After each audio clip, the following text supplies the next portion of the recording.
ایک ایسی شخصیت کو شہید کیا گیا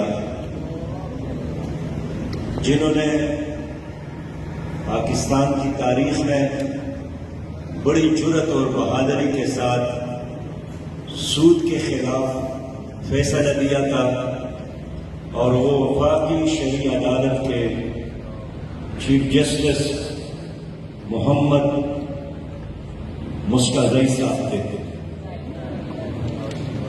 انا للہ و انا الیہ راجعون۔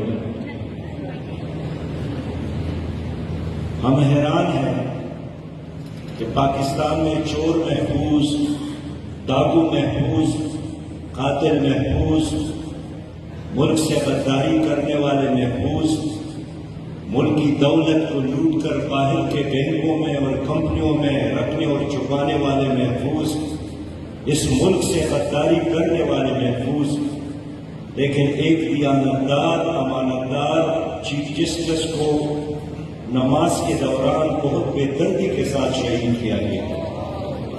میں اس اجتماع میں مرکزی حکومت سے مطالبہ کرتا ہوں کہ وہ قاتلوں کو فوری طور پر گرفتار کرے، اور ان حکومتوں کو شرم کرنا چاہیے کہ جو اپنے ایک جج کو تحفظ نہیں دے سکتے وہ پاکستان کی کیسے حفاظت کرے گا؟ پاکستان کی ایٹمی پاور ملک ایٹم بم کا کیسے وہ حفاظت کرے گا؟ ایٹمی صلاحیت کا کیسے حفاظت کرے گا؟